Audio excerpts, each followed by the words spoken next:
C'est avant tout un rôle de bras droit par rapport au réalisateur. Euh, un soutien, un œil, un deuxième avis. Euh, J'interviens assez en amont sur les projets. Les rencontres se font longtemps avant, même parfois longtemps avant la prépa.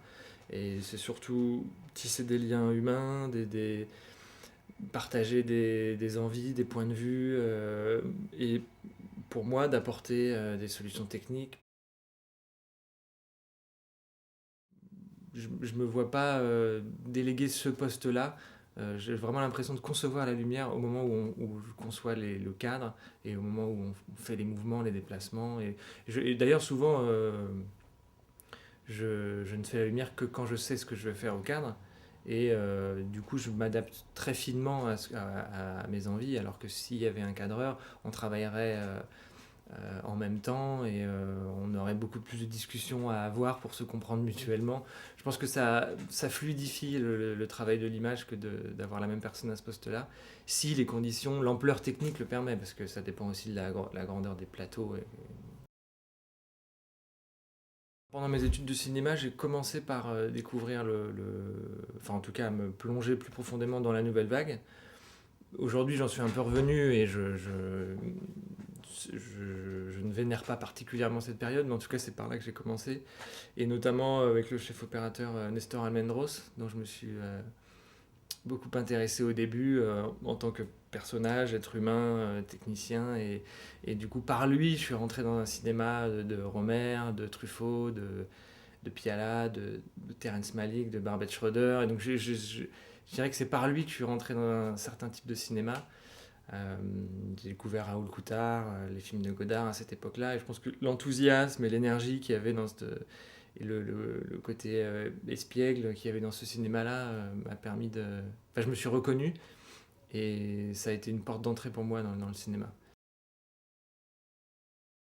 Le fort pour moi, l'originalité de la nouvelle vague, c'est d'avoir été extrêmement cinéphile, euh, tourné principalement d'ailleurs vers le cinéma des États-Unis, mais de vouloir tourner leurs propres films après avoir réfléchi énormément sur le cinéma et de vouloir injecter dans leur univers des références qui venaient d'un autre cinéma.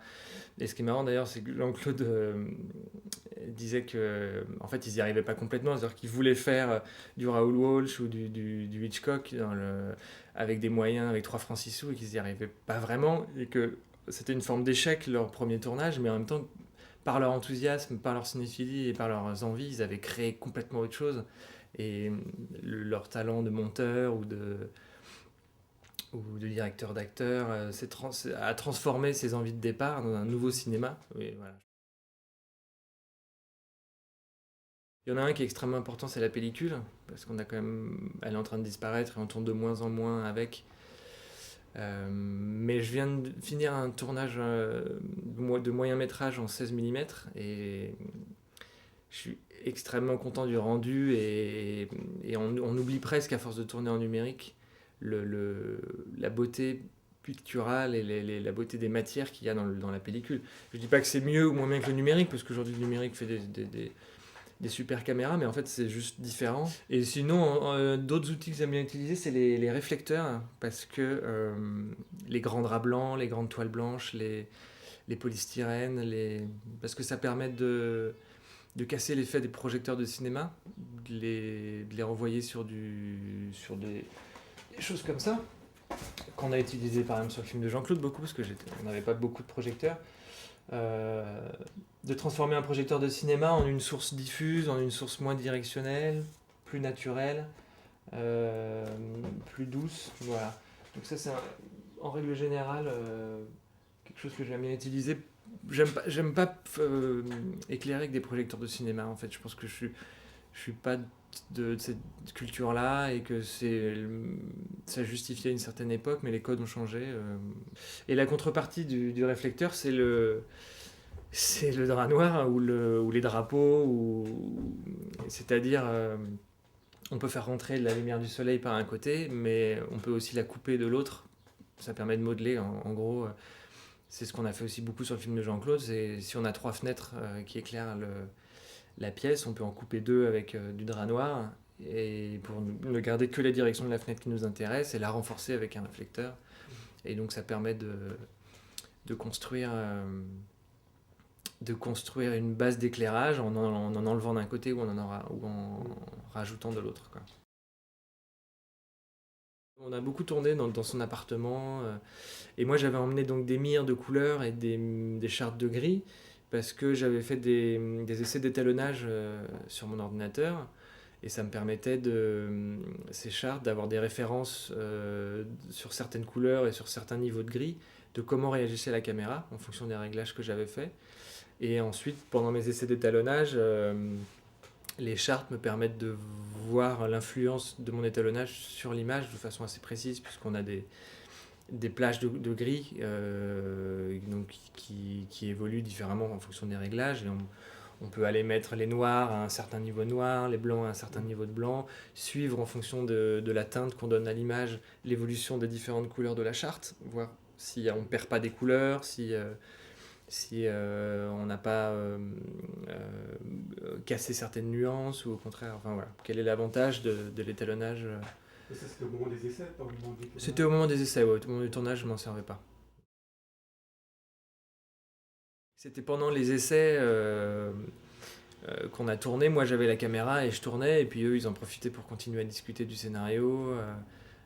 Donc, il se trouve que sur les images des essais, on les voit en train de travailler dans le canapé, qui est d'ailleurs un endroit où on a tourné une ou deux scènes du film parce que ça nous a plu aux essais, que c'était pas prévu, mais ils se sont mis là pour travailler et ça nous a plu, donc on est resté dans cet endroit-là. Pour les chants contre chants, Jean-Claude était assez clair, c'est-à-dire en gros le choix c'est est-ce qu'on met une amorce du personnage en face ou est-ce qu'on n'en met pas. Ça dépend de la proximité entre les deux, ça dépend de l'émotion du moment, du décor aussi. Et Il y a très peu d'amorces de nuque et tout ça. très peu, oui, très peu, ouais. Mm. Bah, c'est aussi parce qu'avec la caméra qu'on tournait, c'est une petite caméra avec un petit capteur qui a donc une profondeur de champ assez grande. L'amorce devient très présente et peu floue. Et donc elle joue plus comme un parasite que comme ce qu'on a l'habitude de voir au cinéma, juste pour resituer le personnage qui est en face, mais très flou, un peu plus sombre. Ouais, il fallait se mettre très très loin. Très loin, et ce qui n'était pas toujours possible. Ouais. Ouais. C'est de recul, quoi. Et Jean-Claude aimait bien aussi qu'il y ait beaucoup d'air au-dessus du comédien. Habituellement, enfin, la tendance moderne, c'est plutôt de coller au front. Et souvent, Jean-Claude me demandait de remonter le cadre pour le cadre soit plus large, qu'il y ait de l'air au-dessus de la tête et que ça bouge pas trop. Il est très, comment dire, il ne cherche pas à faire des effets, il cherche pas à secouer la caméra ou à faire des cadres un peu étonnants. Il veut surtout qu'on soit dans l'émotion du comédien. Souvent on faisait un plan en taille ou américain et on resserrait en épaule. Jamais de gros plans trop appuyés. Et s'il a fait ce film dans ces conditions-là, avec aussi peu de matériel, si peu de gens et des caméras aussi petites, c'est aussi pour avoir une maîtrise totale et pas d'ingérence des gens. Donc moi, mon rôle était surtout d'assurer techniquement les demandes de Jean-Claude. Et évidemment, je le poussais à choisir un fond que je trouvais intéressant pour l'image plutôt qu'un autre. Quand il y avait des problèmes de soleil, de fenêtres, de lui proposer des solutions alternatives pour avoir une matière d'image plus intéressante, parce que c'est peut-être là qu'il avait moins de considération, c'était sur les capacités de la caméra à encaisser certains contrastes, donc je lui mettais en évidence les problèmes que son plan pouvait poser, et on se décalait, on se retournait, on pouvait, par exemple si le soleil allait tourner, commencer par un axe et finir par l'autre. On a beaucoup travaillé sur les découvertes de l'appartement, les portes, les couloirs, et ça c'est quelque chose où je revenais souvent vers lui pour lui dire est-ce qu'on se mettrait pas dans la perspective, est-ce qu'on n'ouvrirait pas la porte du fond. On avait trouvé que sur le personnage de Virginie, justement, c'était une caméra à peu près à hauteur des yeux, légèrement, pas de face, mais pas trois quarts non plus, mais un tout petit peu décalé. et une lumière qui vienne de 3/4 d'eau assez forte, qui lui dessinait les contours de la joue et du nez, qui mettait en évidence les formes de son visage, et c'était assez beau. Et d'amener une lumière de face, enfin de 3/4 face, mais très douce pour le coup, bien en dessous de la lumière en contre, qui atténuait les ombres de son visage qui peuvent apparaître sous les yeux, sous les lèvres, ou comment dire, pour adoucir le grain de la peau comment dire, adoucir son visage. Et ça, c'est quel type d'accessoire? Alors ça dépendait, mais souvent je ramenais par derrière de la lumière assez dure avec par exemple des toiles en miroir comme ça, martelées, qui peuvent ramener la lumière du soleil ou du projecteur de façon assez forte. Et puis à la face, on ramenait avec plutôt quelque chose de plus tissu, mais de plus grand. J'avais des draps blancs ou des polystyrènes beaucoup plus grands pour arrondir vraiment le visage. Et c'est pareil, soit on faisait taper un miroir, on faisait venir le soleil avec un miroir depuis le balcon, soit on faisait taper un projecteur. Le projecteur, c'était quelle puissance? Le maximum, ça devait être 1000 watts. J'utilisais le plus souvent des Misar à 500 watts ou des 300 watts. Et puis j'avais aussi le système de petites boules chinoises domestiques que j'avais amenées et que que je suspendais avec des barres de bois, avec des ampoules domestiques. C'était très simple. J'avais pris tout un panel de lampes domestiques de différentes puissances avec des variateurs. Et je changeais les ampoules des abat-jours de l'appartement de Jean-Claude en fonction des endroits où je voulais que ce soit plus fort ou moins fort, ou celles qui étaient dans le cadre. Et puis, pour ce qui était des directions douces de lumière, j'utilisais ça sur des perches en bois. Et puis, pour les lumières plus fortes ou plus directives, ou pour faire des taches de lumière dans le fond du décor, ou isoler un tableau, ou mettre en évidence une moulure, ou des choses comme ça, des projecteurs plus directifs comme des Misar ou des choses comme ça, quoi. Les caméras sont extrêmement sensibles, c'est-à-dire que dans des situations de lumière très très faibles, elles vont chercher des choses et elles s'adaptent plus facilement aussi avec les lumières type mercure, sodium, fluorescent qu'on trouve dans la rue. C'est facilement captable, facilement modifiable. On a besoin peut-être, il y a beaucoup d'endroits où on a besoin on n'a pas besoin d'éclairer, ou en tout cas de moins éclairer. Donc là-dessus, je pense que c'est un vrai avantage. Et aussi, quel avantage oui, il y a aussi, un autre avantage du numérique, c'est d'avoir immédiatement sur le plateau un retour assez fidèle de l'image finale. Ce qu'on n'a pas du tout en 35, on a des retours mais qui sont très approximatifs. Il faut attendre le retour du labo pour avoir quelque chose qui ressemble au résultat final.